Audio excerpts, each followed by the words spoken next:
Welcome to episode 3 of the Learn podcast, where first we learn and then we drop the L. Today's topic is understanding when is it enough. And what I mean by enough is you ever imagine yourself at a buffet.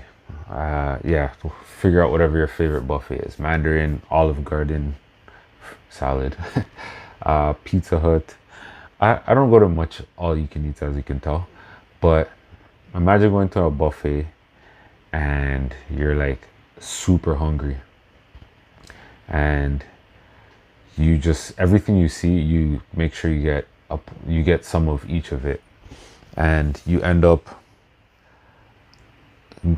so you get to the point of being full, and now you're done, you're at capacity, but now it's dessert time. And you're like, I didn't eat yet, or I didn't have any dessert yet. So what do? You say, okay, I'm gonna get a little bit of each, and then you start eating the desserts. Now you become sick. Your stomach hurts, you can't move, you're trying to go to sleep, you're like tossing back and forth. That's because you overate. Your body said, here's our max, but you push it to here because you wanted to have the dessert. And that's what you call having too much of a good thing. So it could be for anything. It could be exercising. It's something that's good for you, but if you do too much, it can end up becoming bad. Also, drinking alcohol. I'm not saying alcohol is good to drink in the first place, but understanding what your limit is. Like, if you know 2 drinks is your max, but now you're pushing 5, you're above your peak, and you didn't cap yourself. So we need to understand when we hit our limits, when to stop. And one area that we do not have a ceiling for is our finances. For me especially, going back to the first episode when I was talking, I just kept chasing money and not understanding where my ceiling is, where my cap is. You ever hear the saying, what goes up must come down? Or too much of a good thing can become bad? That is what happens with your money. You could have something that's going so good and it's just going, I'm up and up, and just what happens? It just starts to plateau and boom, comes crashing down like a rocket coming back into the Earth's atmosphere. So when I was younger, I went to Disney on Ice, and I got this sick Disney cup. It was like this beer cup, like this big or whatever. And so I came home with that cup. It was dinner time. I had my dinner, drinking my Disney cup. We had apple juice, like the syrup. So all you have to do is add water to it. So me being a kid, I filled up my cup, had my apple juice for my dinner. I was like, let me see how many cups of apple juice I can drink. I don't know why I challenged myself to do this, but I did it anyways. I got to 8 cups of apple juice. This was like a big, it's a kid cup, but it's like grown man size. I drank 8 of those. And when I got to that 8th glass, I was like, oh, my stomach hurts. I couldn't move. I was in my room, just curled up on the floor, just in a little ball. Lo and behold, I had to go to the washroom, and boom, there came up my dinner and the 8 cups of apple juice. I pushed myself too far, and I just hit, like, I was over my limit. Another thing I did in my later years, when I started my rental company, I said, let's get to the goal of having 20 cars. Not realizing 20 cars meant more time I need to put into the business. So once I started to get higher numbers or get closer to my goal, I had less time. And when I had less time, I became more frustrated because I just wanted to keep going and going and say, yeah, I gotta get to this number, not realizing the effect that it was having on me. Where my sweet spot was like 10, but I was like, no, I gotta go for 20. And sometimes taking a step back could lead to a much more happier outcome for you. So with us, when it comes to money or whatever it is that we're doing, we need to figure out, where is our cap? When do we say, all right, I'm at my limit, enough is enough? For those that are traders that are watching this, let me know if you have experienced something like this. I have experienced this in the trading market so many times, it's not even funny. Trading is not something that's just easy. Like, you need to come in with strategy. And if you don't have a strategy, you're just gonna go, you go like this, you can be up like this, or even like this sometimes, and boom, it comes crashing down like a rocket, and it comes down hard. So a way to combat that is to figure out, what's my limit? How do I cap myself? And today we're gonna be discussing more so with your financial, when to say enough is enough. Are you living your best life financially? If not, then you need to figure that out. And how you figure that out is starting with, what is it that you want in life?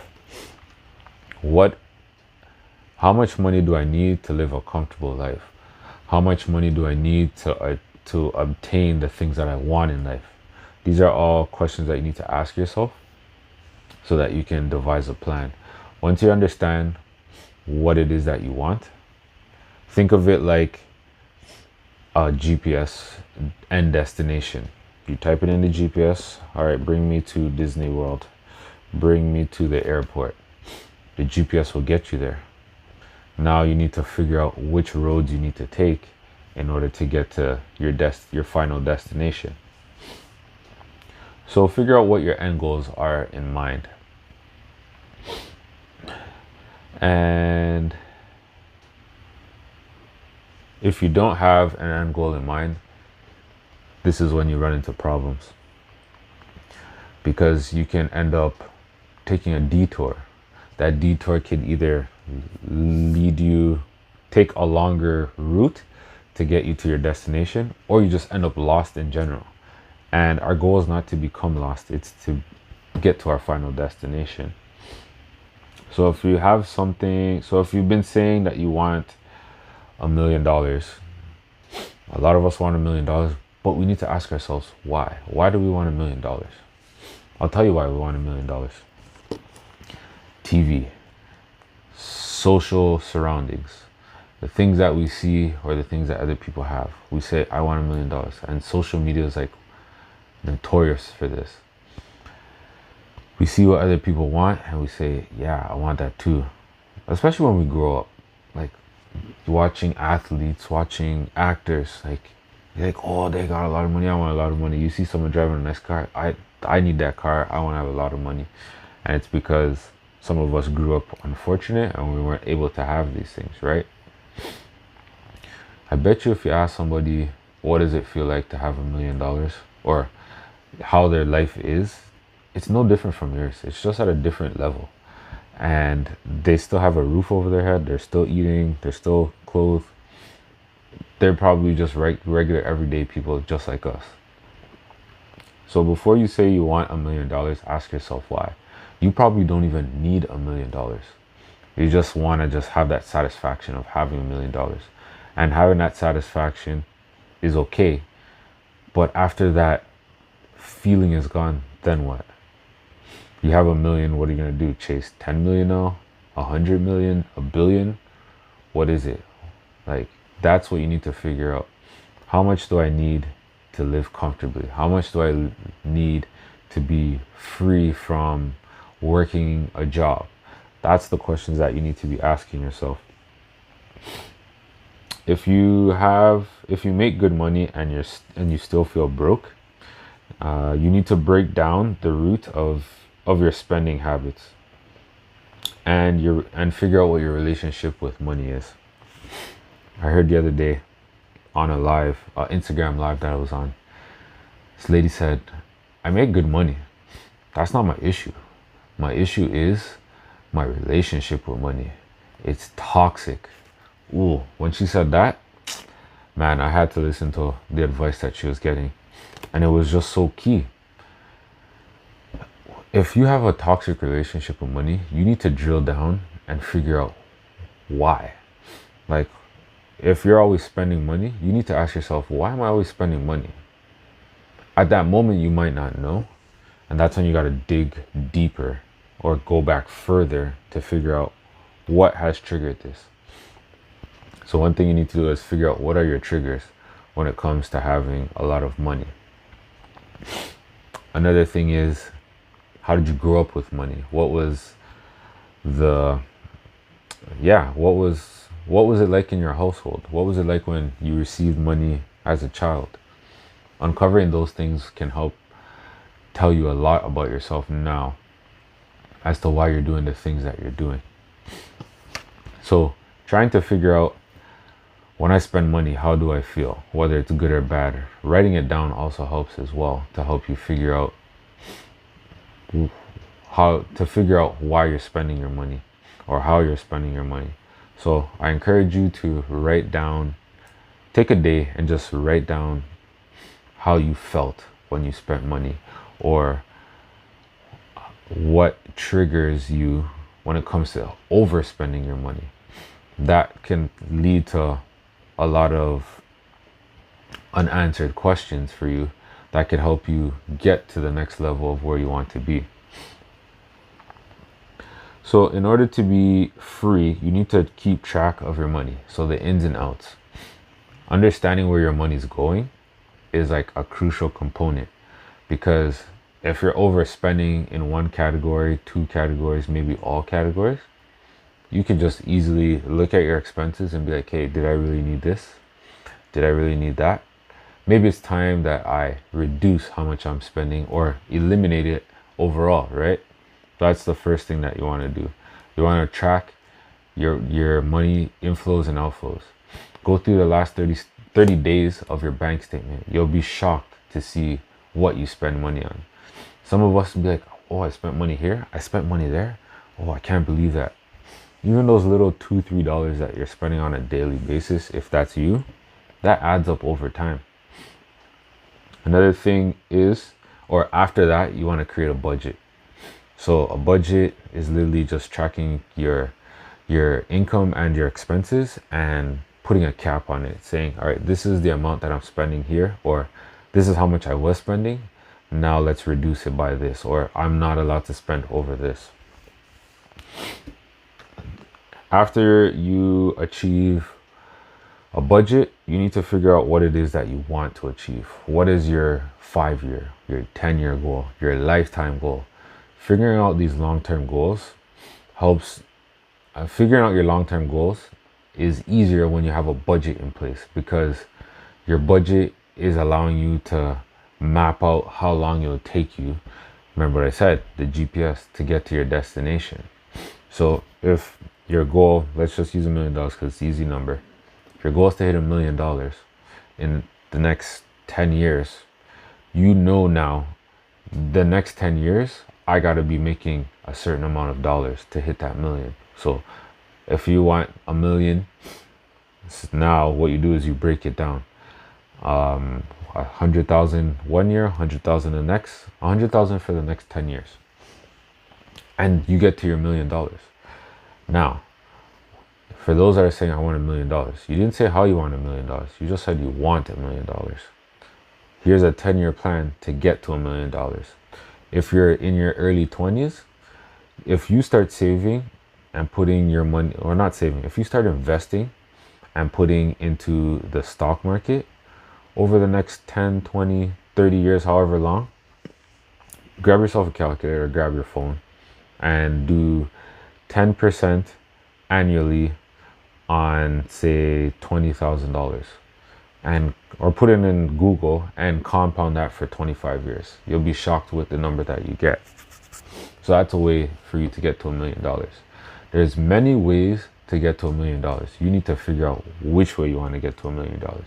If you want to get $1 million in a day, there's two. I'll give you two ways how you can. One, play the lottery, which I don't suggest, or two, you solve a big problem. Because if you could solve a big problem, a lot of people will pay you for that. So moving forward, once you figure that all out, now what you're gonna do is figure out what your FIRE number is. Does anyone know what a FIRE number is? Or what FIRE stands for? So FIRE stands for Financial Independence, Retire Early. And in order to achieve that number, you need your monthly budget.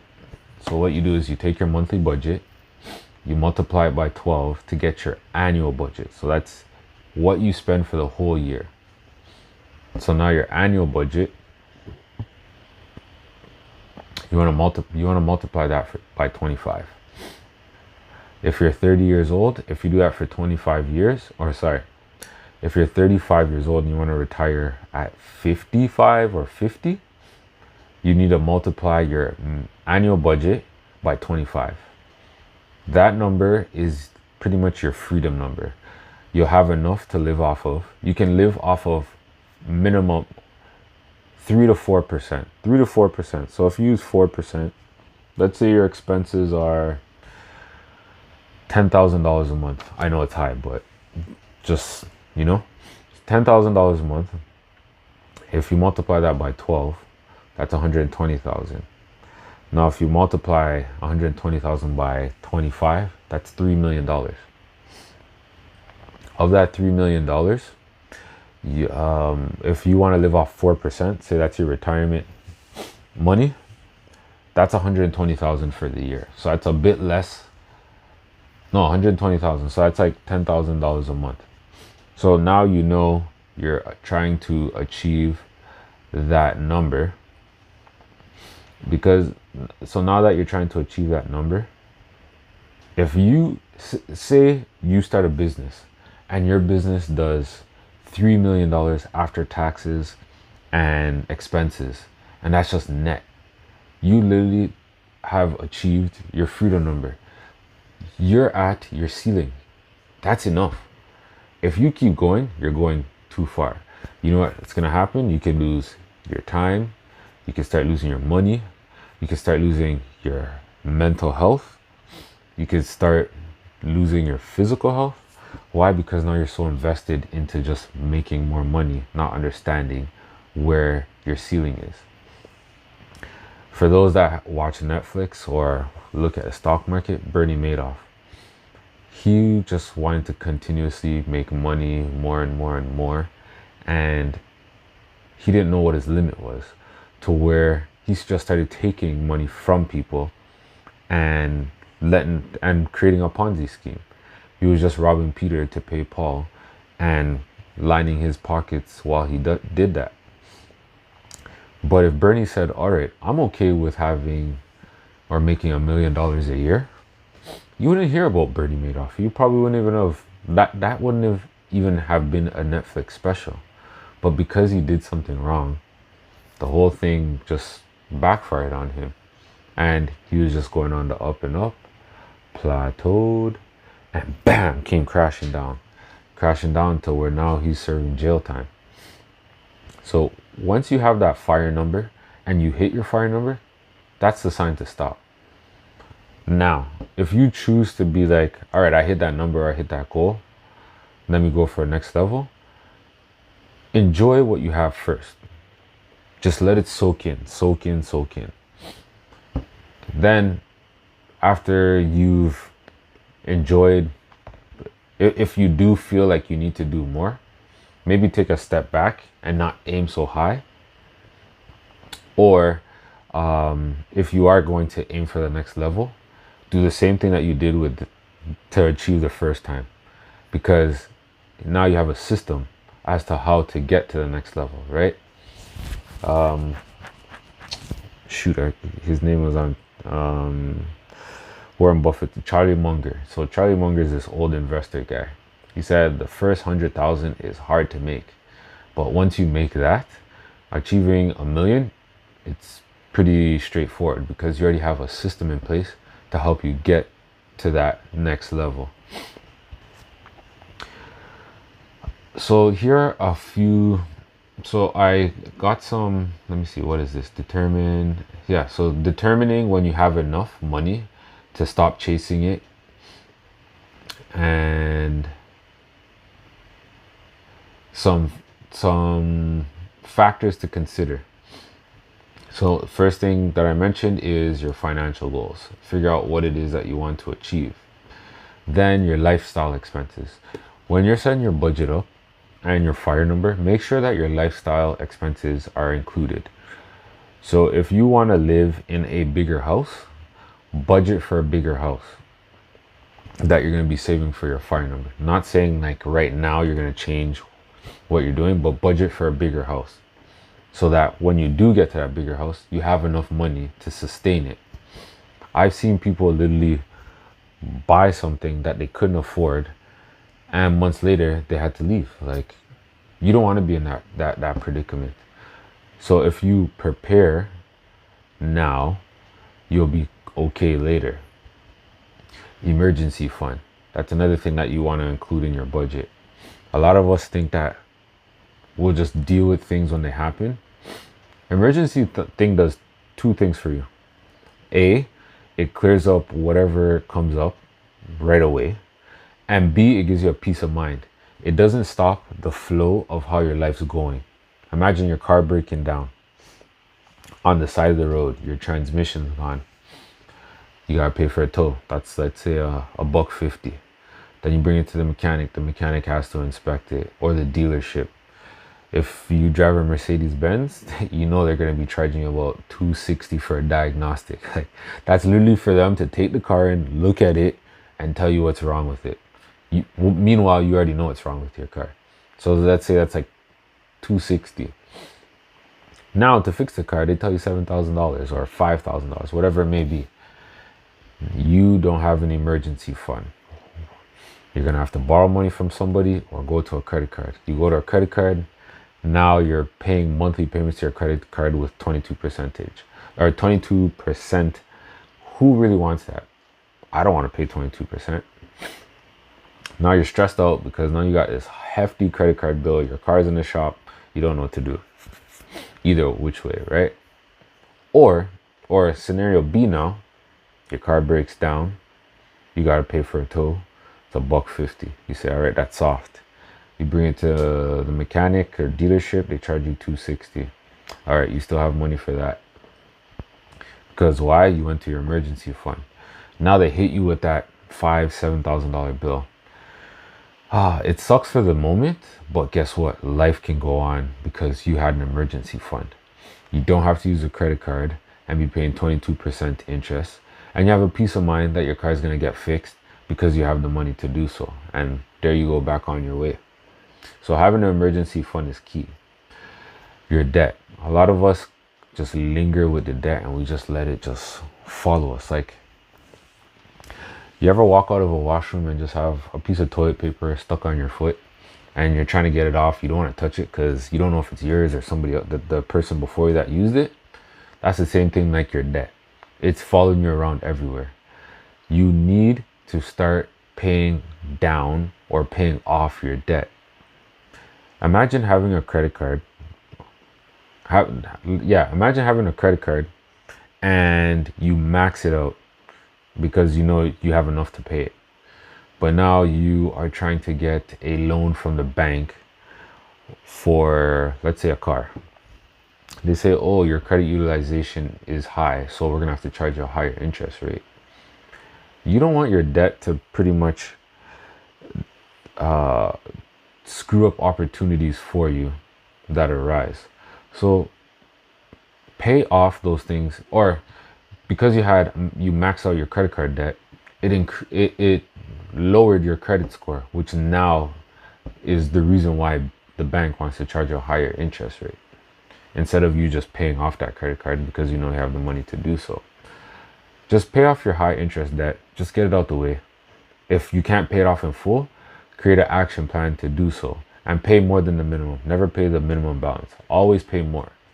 And just Or even say to myself, all right, in 2 years, I want to pay off this credit card. Create that plan, implement that into your budget as well. And don't use debt to pay off. Don't use debt to, or don't get more debt to pay off debt. It doesn't make sense. Stick to what you have and just clear what you need to clear. Call your banks and be like, hey, do you have any promotions, like balance transfer promotions? That's fine, because that's reducing the amount of interest you're paying, which is good for you but bad for the bank. So if they do have some type of promotion like a balance transfer, or you can take your line of credit to pay off your credit card, do that, because nobody wants to be paying 22% interest for something. And figure out what your comfort level is. Where you're comfortable, that's where you need to be. When you're comfortable, you can live a sound life. Like, you have a peace of mind, you don't have to worry about nothing, you're just good to go. So you want to make sure that you, when doing your budget, also plan for the future. Like, I want to be living here, I know this area is going to cost me an extra $500 between house payments and utilities.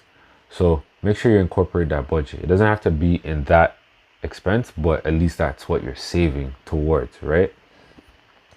So remember that our financial situations can change, and it's important to review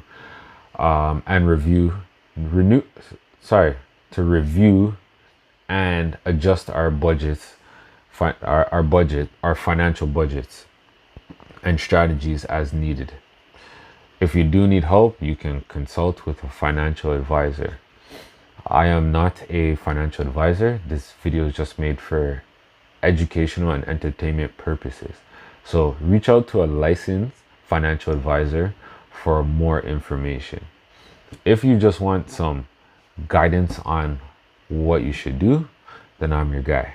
And you can do that by joining my mailing list. So I left the link up above for you to join.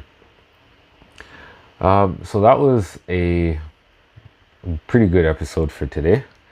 I'm excited for you guys to implement this strategy, the FIRE strategy. So that's financial independence, retire early. Drop in the comments and let me know what your FIRE number is, or what age you want to retire at. I don't want to retire at the age that the government says I want to retire. I want to retire before that and enjoy life to the fullest. I hope you found some valuable information in this episode. Make sure you tell a friend, you share with a friend, whatever it is. Let's get the word out about the Learn podcast. Make sure you hit the subscribe button, and I'll see you on tomorrow's episode.